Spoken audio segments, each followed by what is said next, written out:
still on Sweet Baby.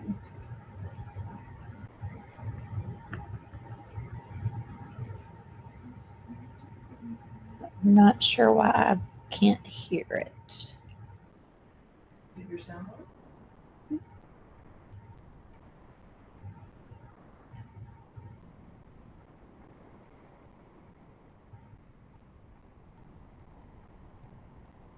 Your sound on?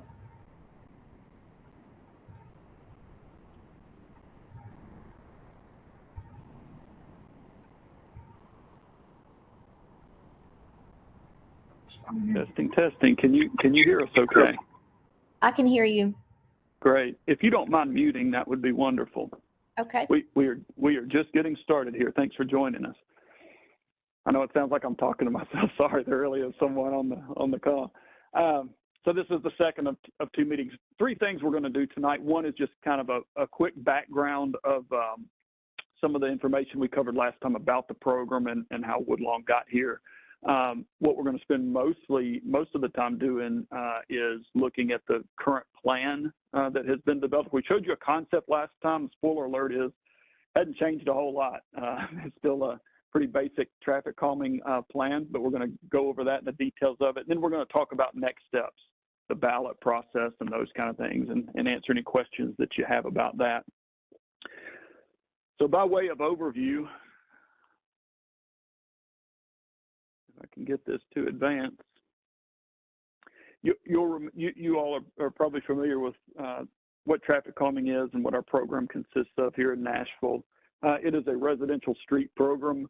It is intended to slow streets. That's as opposed to try and push traffic to any other street. We try to design our projects to prevent that as best we can. We haven't seen a lot of that in Nashville. And we do those things mostly by installing raised devices in the roadway. Those are typically speed cushions. I'll show you those in a minute if you're not familiar with them. But we have found that nothing slows traffic down quite as effectively as the rubber speed cushions that we use. And so those show up on almost all of our projects. This is really aggravating. I am not able to advance. There it goes. So the three E's we talked about. I better move on while I can. I feel like education, enforcement, and engineering. We know that this is not a fix-all in and of itself. It works really well when we compare it with some information gathering that we do, and also enforcement. And a lot of people say, you know, if MNPD could just park a cruiser out and write some tickets, that would be really great, and it would. But we know that those effects are kind of short-lived, and they're doing a tremendous amount of other important work around the city and just don't have a lot of time to dedicate that to traffic enforcement, unfortunately. So NDOT has under its purview the right-of-way, all things right-of-way in the streets. And so the effect that we can make is to install engineered solutions on the street to try and bring about slower speeds. We'd like to talk about the reasons why. I think it's pretty self-evident, but this slide kind of shows some statistics relative to people trying to walk on a street, and if the unfortunate event they are hit by a car, the likelihood that you will survive that incident if traffic is going slower. It's an incredible decrease as speeds of the cars increase if there's a pedestrian vehicle crash. This continues to be really a high demand program. It was last time we talked back in the spring. It still is. We've had another cohort of traffic calming projects join you all here.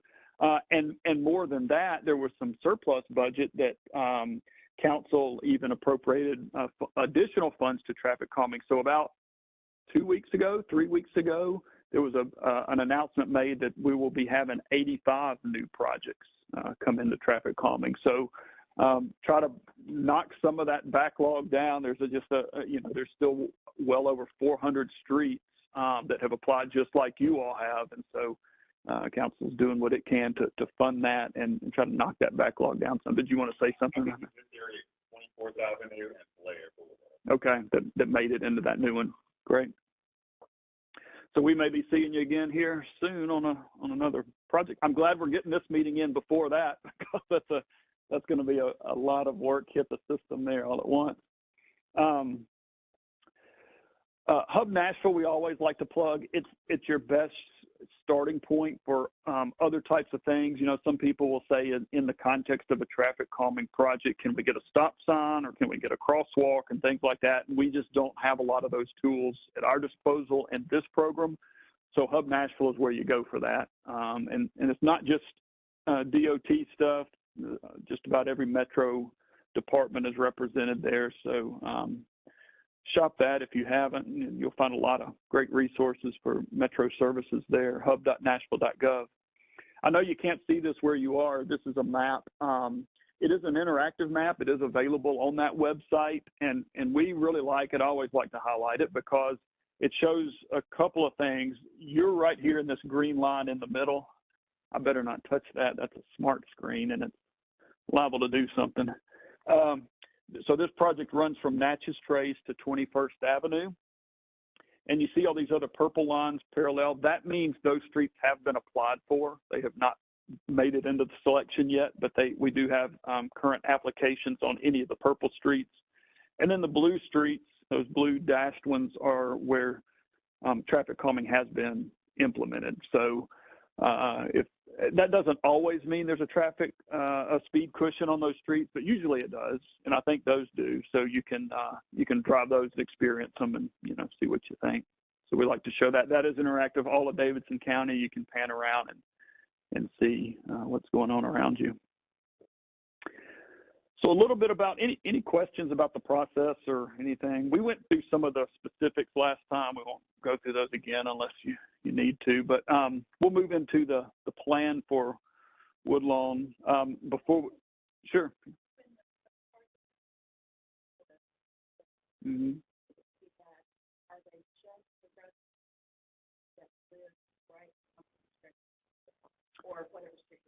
Yeah, we'll get there. We're going to talk more about that balloting process. It is the owners that live or that own the property along that street, just along the street. Yeah, and I'll show you a visual of that. So the speed cushions, like I said, is kind of the mainstay of this and almost every project that we do. We have a couple of design variables that we can control on these. I mean, they all pretty well look and function the same, but there are some things that we can manipulate based on the street and the context.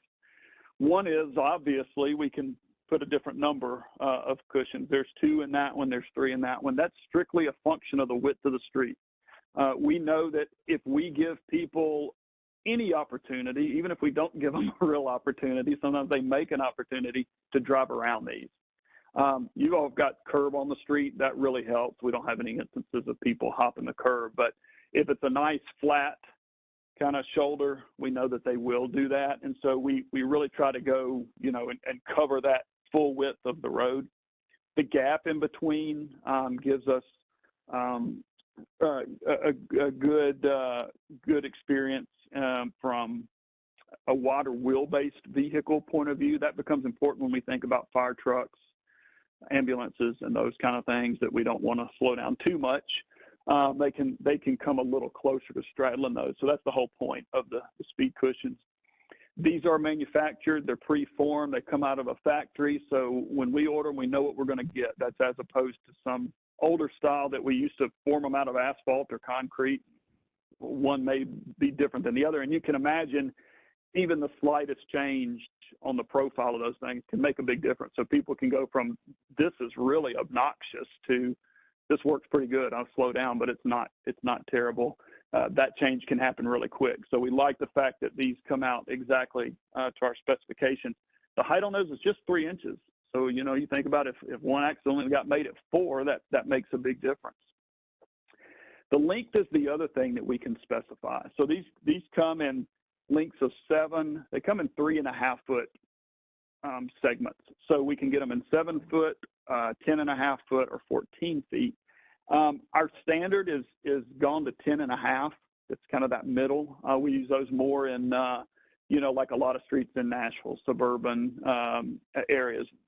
You know, if we were talking about Woodlawn and Waverly or Edge Hill or Edgefield, I guess, or Germantown or East Nashville, where we got really tight urban places and there's a lot of on-street parking and stuff like that, we will use a 7-foot cushion on that. That's the most aggressive one that we have. On this project, we are specifying the 10.5 foot. That's our standard. We use mostly. And then occasionally, we've done some recently, 14 footers that are, you know, out where the context is more fitting, a little more rural or less dense suburban context. No, so that's the length in the direction of traffic. So you think about a car coming this way, that's the length we're talking about. The longer they are, the more comfortable they are to drive and the faster you will drive over them.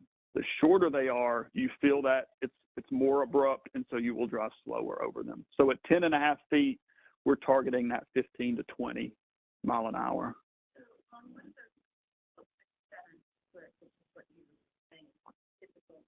10.5 is typical. Okay. Yeah. How much does a car, let's say the speed limit is 25, how much should a car slow down to have a comfortable passage? We sign them at 20. We will put an advisory sign at 20. My experience is, and every car is a little different. I drive a full-size truck, so I can probably take them a little faster. If I drive it at 20, that's pretty comfortable for me.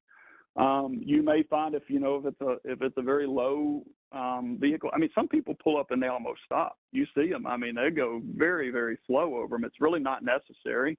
But it's kind of intimidating as you come up on it. You really do want to slow down. So, yeah, they're designed to do, 15 to 20. You should be able to go over it comfortably.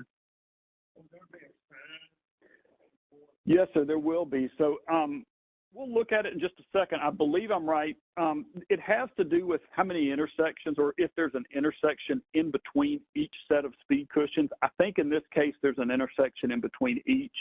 And that's not uncommon that we will sign every one. So it would be this sign assembly right here, which says speed cushions and the diamond, or speed, and that 20 mile an hour sign. So a lot of times, again, I don't think this is applicable here, but sometimes the sign itself acts as a deterrent from people trying to drive around it. But yeah, they'll each have that sign assembly in both directions. The cushions themselves are visible. That's a reflective arrow that you see. So they show up pretty well by themselves, but then when you put those signs, it's really pretty hard to miss them. We do have some before and after data on these.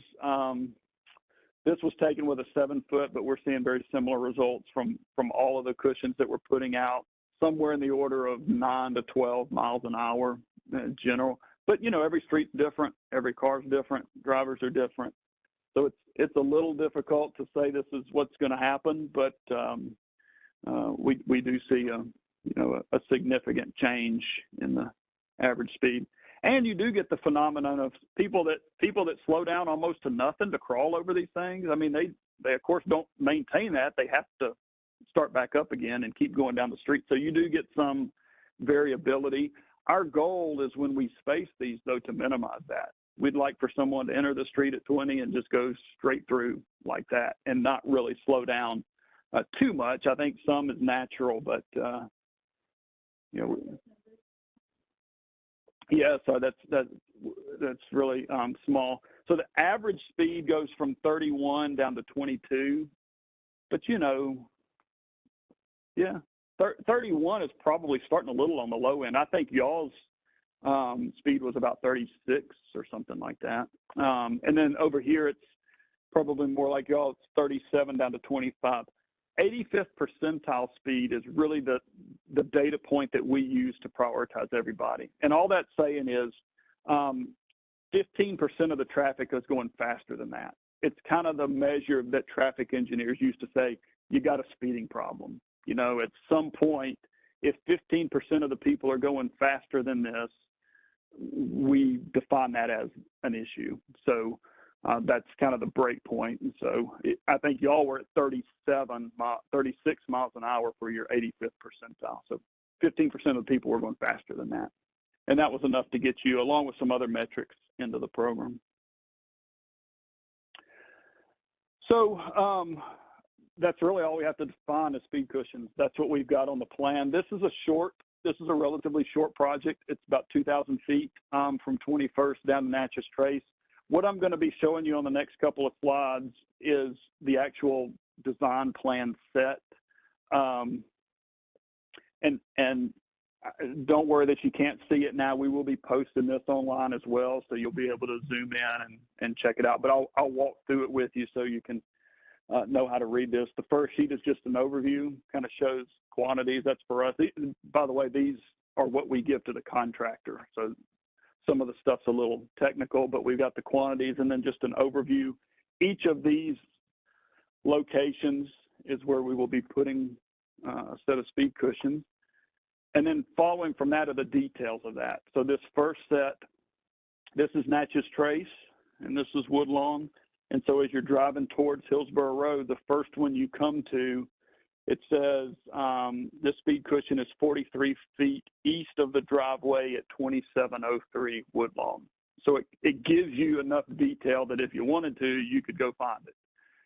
And so that's how we pinpoint those and give to the contractor, and that's where they will install them.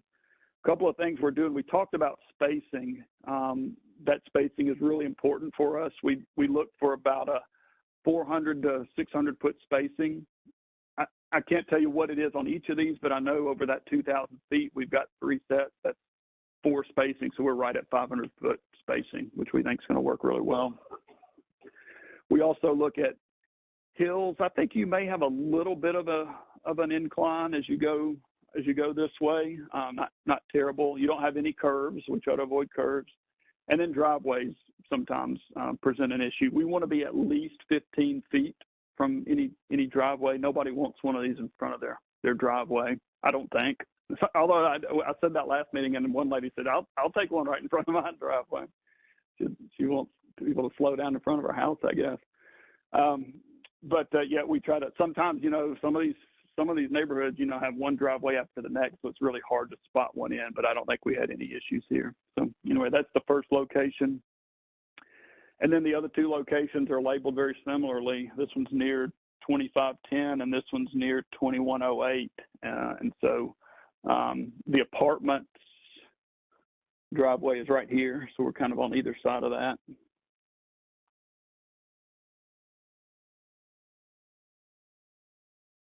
Not very exciting. That's the extent of the design plan, but it's just where they're going. And then the last page is kind of an overview, just again, details for our contractor, but that's where we see how we place them laterally in the street and what the length of them are. We don't see a need for any additional delineators or signs or anything. Again, with the curbing and stuff, I think it's gonna work fine. We didn't see. Sure. So could signage be put at the end of Woodlawn at 21st? We've had tanker trucks, carrier cars. A lot of them, the carriers try to go right on Natchez, and they stop at the backup. Mm-hmm. It's loud, but the tanker trucks were getting a lot of 18-wheelers. Mm-hmm. Over the last 7 or 8 months. And where are they going? Vanderbilt? They going to Vanderbilt, do you think? Or? Hmm.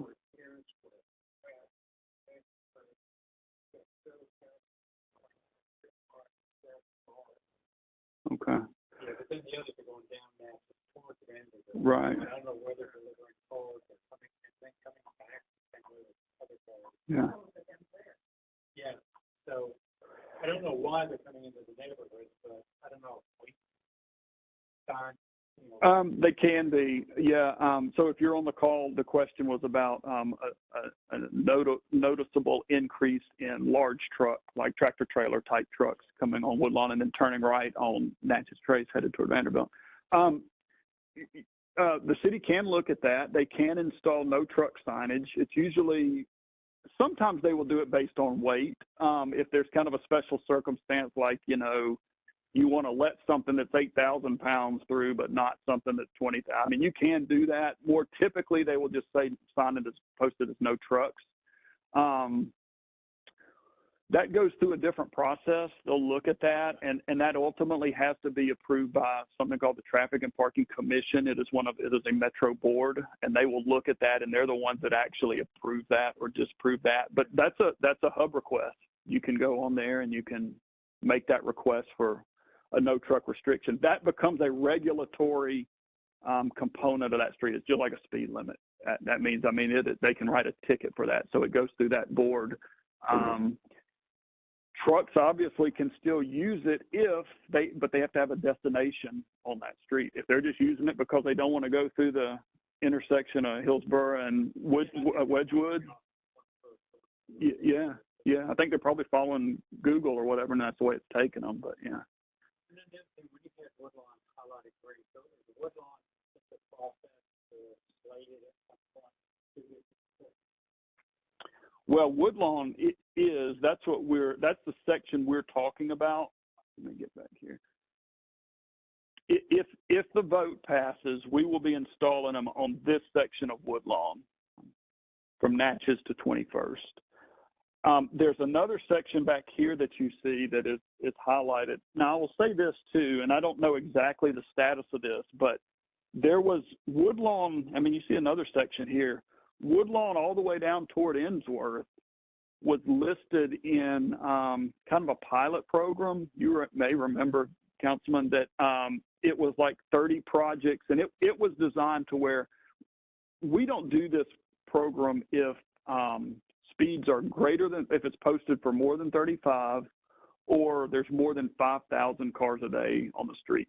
Y'all's section right here is like at 47. It's right there. But anything greater than that, we don't do these speed cushions and stuff. And so this other section, I think, it's either signed at 35 or it has more than 5,000 cars a day. And so it was put into this other pilot program. I don't know the status of that necessarily. I think the intent was going to be, it was going to be more of those radar signs and those kinds of things. But there may be something else coming on the way on that section of Woodlawn. And then the other one that's close by is Sharondale right here. That is in fact, their meeting is Thursday, I believe. They're right in the same place y'all are, and that would be a speed cushion one as well. So that's as much as I know about Woodlawn. Mm. Yeah.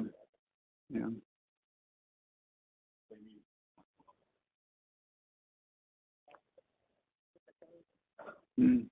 And you got the school down closer to Hillsborough Road up at the church. Yeah. Hey, just curious, you were talking about the stuff like over Dr. Mark Smith and saying no trucks over whatever town. Mm. If that becomes a regulatory component like speed limits where if it passes the mapping GPS devices That's a good question. So the question is, does that become part of like Google and Waze and all of these things? I don't know the answer to that. It may over time, but what they get in their cab, I do not know. Because obviously, if you pull up Waze, doesn't matter what you're driving, it's not going to tell you don't go on it. Even if you happen to be driving a box truck that day. Yeah. Now, I think the city can have some say in that. I don't know if they're currently doing that or not, but when there's big events downtown, they can report those things, and then that gets put in the system. They report closures, yeah. So. All right, that's the plan.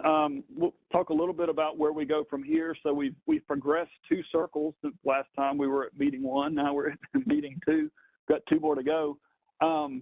If there's consensus from the plan I just showed you tonight, what we will do is in this point move into the online ballot process, and then pending the results of that, it goes into construction. So we're nearing the home stretch, but I'll give you some time frame information. We may be still further away than you would like, or further away than we all would like, but it just takes some time.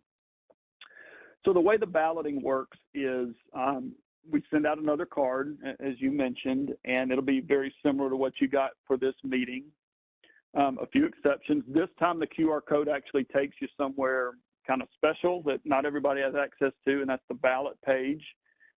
It's still on nashville.gov, and it comes up. You just put your name and address and information in, whether you vote yes or no.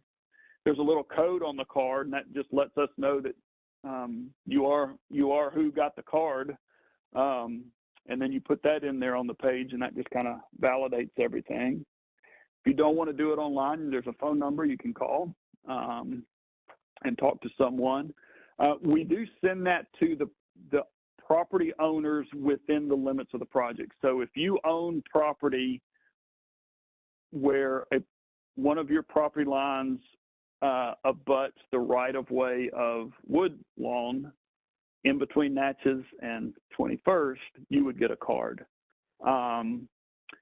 We look for at the end of 6 weeks, which is the voting period, we pull all those results, and if 66%, 2/3 of the people have voted in favor of it, we'll do the project as it was designed.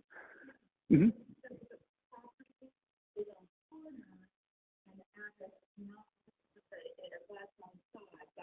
Yes, ma'am, that's correct. So here's a visual of that. And this was kind of interesting. This project has some intricacies to it. But so what you're describing, let's say you're at the corner 27th and Woodlawn. It looks like there's been 2 individual dwellings put on one lot, like they call them HPR, horizontal property. But I mean, anyway, you've seen these. So even if you're the one that's more on 27th, because you own that piece of property in common with your neighbor, we're going to ballot you. And so that's true for all of these properties along Woodlawn.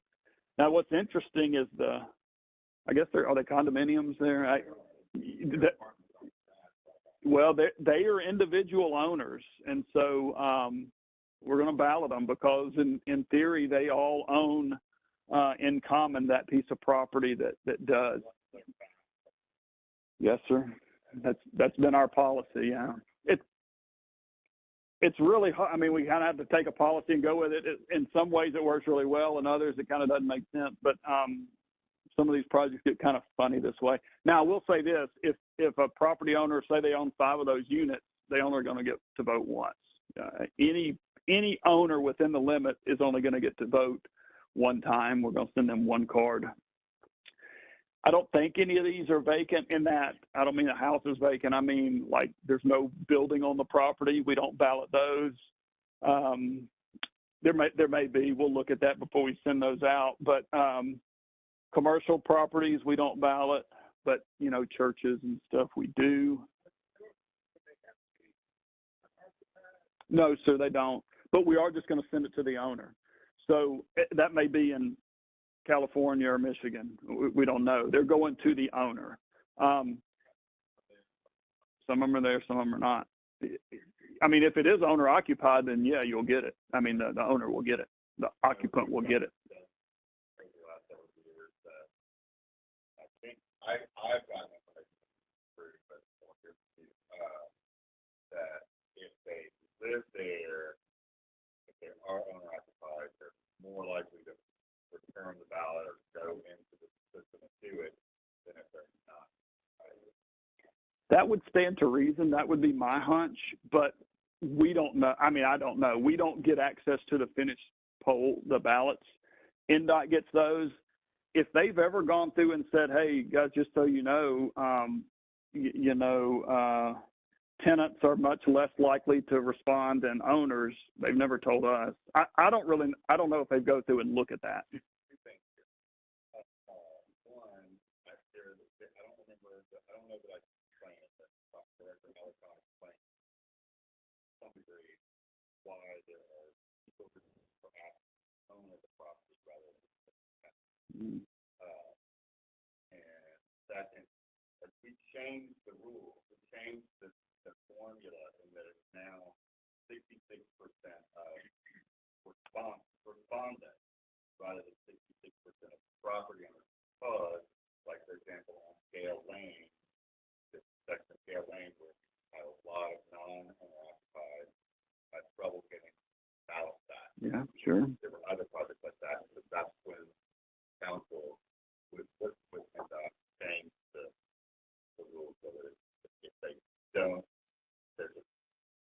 care, don't send it in, or Yeah. whatever, that they don't. Yeah. That's kind of thing. There's a little bit of that information on their website. It's not to that level of detail, but it does show did a neighborhood pass or fail, and what was the percentage. So, you know, it'll say pass 90%, pass 72%, fail 58%, whatever. And you can just go through project by project if you're interested in seeing them. But that doesn't speak to the response rate. When we look at some of these early on, I haven't seen it recently at all, but I mean, early on, we were like in the 20 to 30% response rate, which we thought was pretty good. I mean, that's like presidential election level, so that's pretty good. Mm-hmm.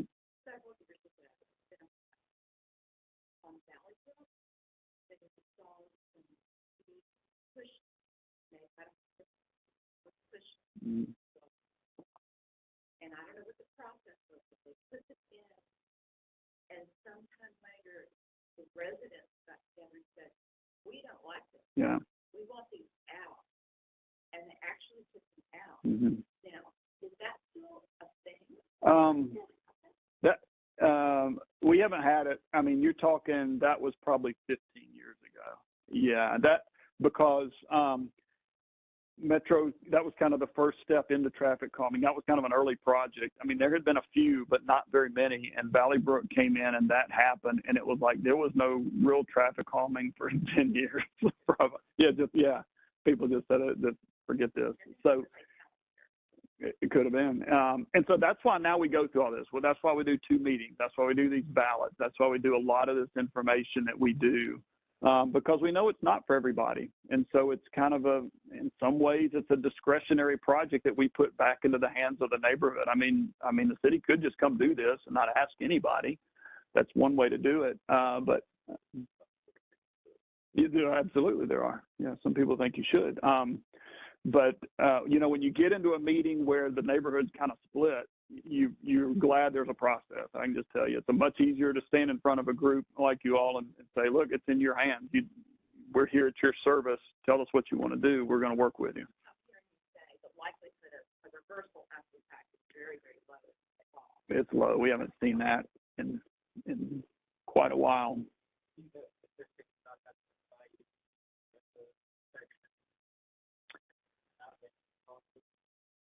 Not really. I mean, I don't at all. We could go back. I mean, the city could go back and look that up and kind of pull that information, because there's been plenty of other ones that have had kind of a similar situation and see. But, you know, one of the nice things about going to the way and some of the change that we did make is now that it doesn't matter how many people respond. You're only looking for 2/3 of the responses you get. So even if it's a low turnout, I mean, as long as, you know, there's more people that respond in favor than not, it works out okay. If we're looking for an absolute number, yeah, that was some of the issue we were having. You never get it just because people don't respond. You know what I mean? So you're saying you don't have to have 2/3 of everybody? No, sir. It's just of the people that vote. How did they vote? We changed the rules for that very reason. That's right. Because there were rental properties where the owners, not the renters, but the owners were not responding. And we had trouble getting to the, I think it's actually 65% of all respondents. It was 70, and the other big change was you had to go door to door and it was a petition. It wasn't a ballot. So you had to, you know, it was a very steep hill to climb. Yeah.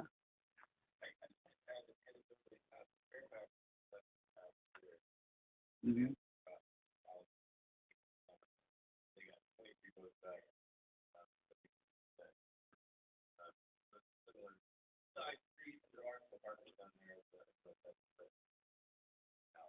Yeah. Yeah.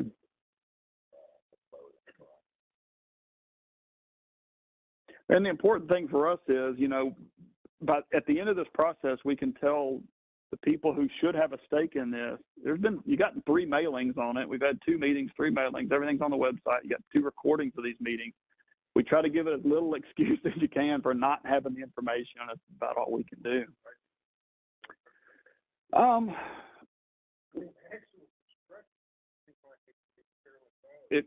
yeah. Oh, yeah. I mean, like our work here, we don't break it down by meetings, you know, so when we got so many meetings, it's hard to say. But construction-wise, we just have a rough number in our head at around 50,000 when we go to, you know, ask for so much. When it's short like this, it's not going to be that much. Some projects are longer and they take more than that, but NDOT's done a really good job at kind of streamlining this and try to get, you know, as much demand as we have. We had to kind of cut back on survey. We used to get in and say, you know, let's roll out maps and let's really think about this. And some of the trade-off has been as much demand as we've got, we have to kind of streamline it and simplify it. And we got a very small toolbox to work with. I think it's adequate, and I think it's what people are asking us for. We got to where we're going to about every meeting, and it's just like, just speed cushions is what they work. This is what we like. And so they kind of pared it down, and that helps the budget. I mean, we can spread that further. So. Mm-hmm.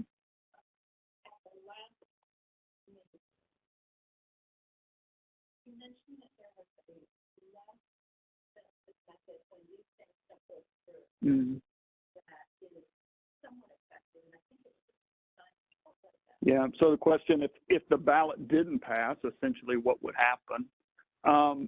We call it a plan B, but that's just where we will do anything.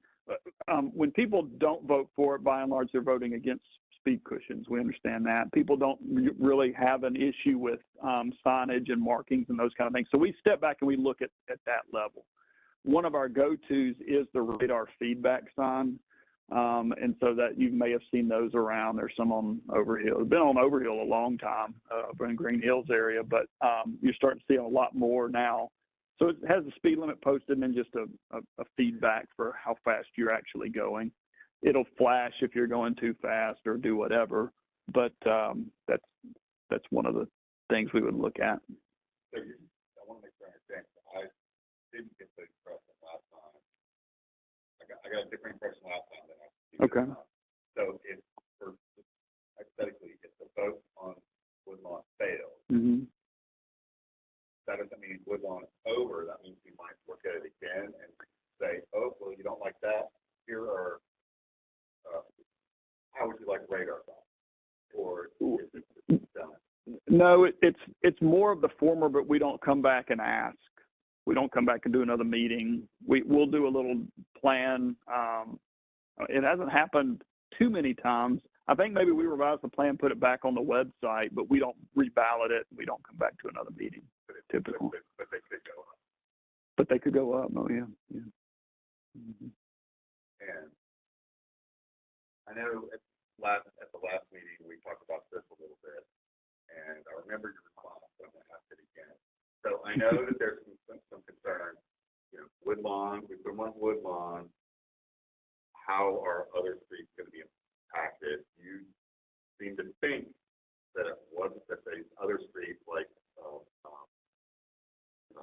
Westwood and West Linden are not going to be as impacted. Yeah, I don't think so. And one big reason there, the question is about redundancy and forcing traffic onto another street once speed cushions come here, if they do. One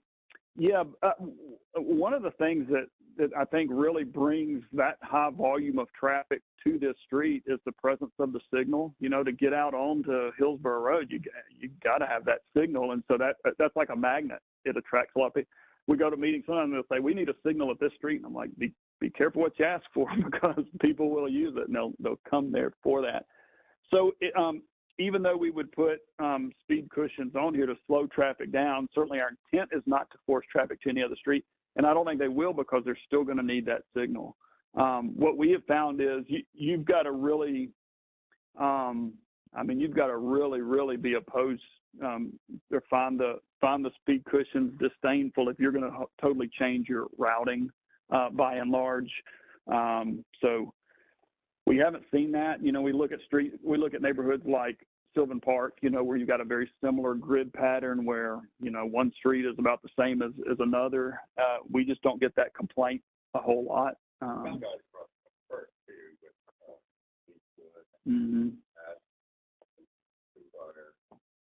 There are like 4, I think. Yeah. Right. Right. So it would be interesting if there was anyway. Yeah. I hear what you're saying. Yeah. if we had data, I get asked that a lot, but if we had data that bore that out. Well, and then the other thing that can always happen, and I think we do have applications on all those other ones, don't we? Yeah. Brett's right on the other side. Yeah. Get in the morning and the afternoon. Like Nashville Street isn't all that busy with street except for 2 times a day. In towards Vanderbilt and then out towards Vanderbilt, out from Vanderbilt in the afternoon. Mm-hmm. It gets heavy. You know, you can tell it's there comes the Vanderbilt traffic. And so, and that's, you know, a lot of them are probably coming off the interstate. So the I want to say interesting, but that's the hard word. Yeah. We're going to see what the. We will, and it's a good. Sure. So, there's kind of another on the corner of Woodlawn and Nashville.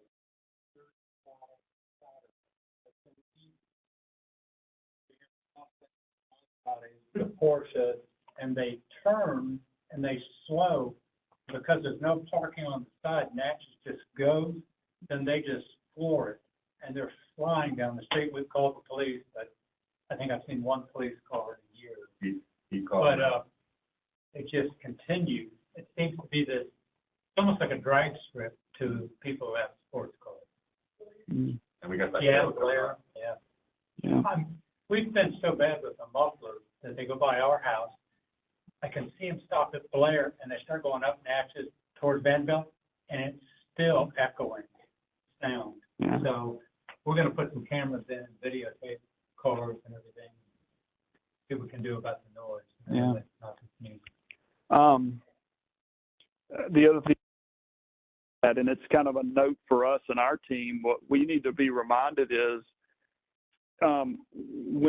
when speed cushion and traffic calming go in a certain place, we may need to relook at this, because what's happening now is while we have applications on those, we don't go out and recollect data every time. It's kind of unnecessary. You know, you don't need new data every year. It doesn't change that much.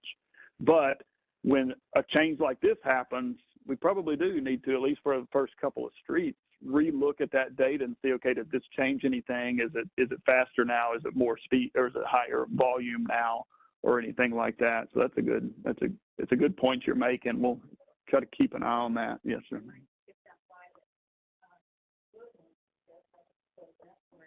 It might. Yeah.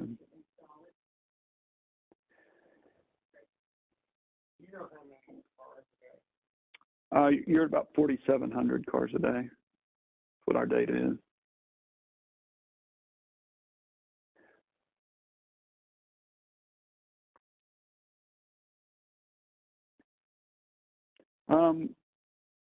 I think just a little more. Let's see. It's just a little more on time frame. So what we're really solid on is give us about 2 weeks if we like the plan there, and then we'll have those cards to you, the ballot cards.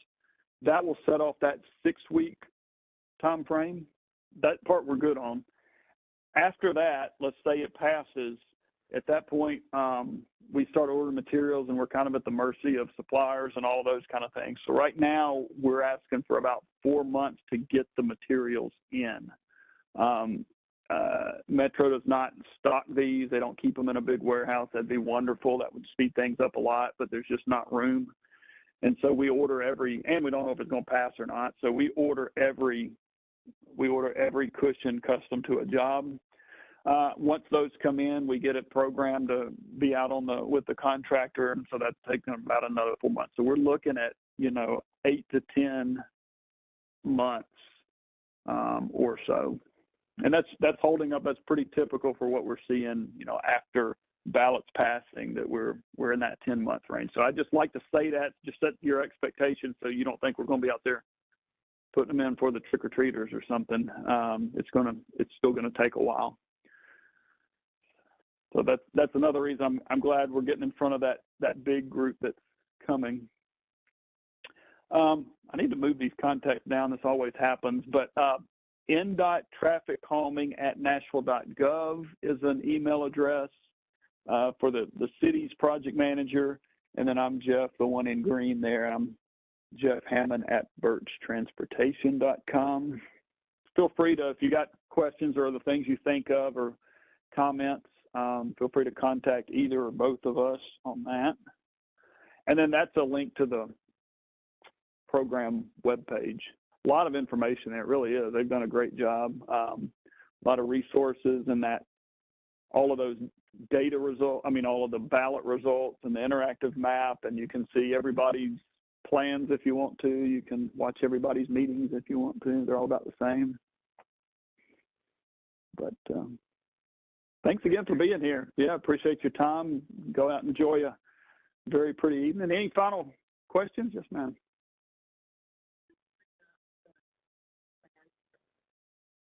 Sure. Mm-hmm.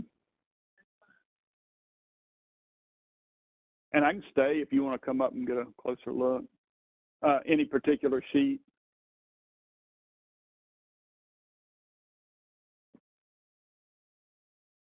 That one? Okay. Yeah, and again, we always make sure those are on the website before we send the ballot out. So they'll be up there soon. And then the ballot link, when you go to the ballot page, it has a link to take you right over. We just, if somebody gets this, we know there's people that they've never heard of any of this. They just, just came to their realization. So we try to still give them all the information that they would need to make a informed vote. All right. Well, I won't keep you any longer. Thanks again for coming.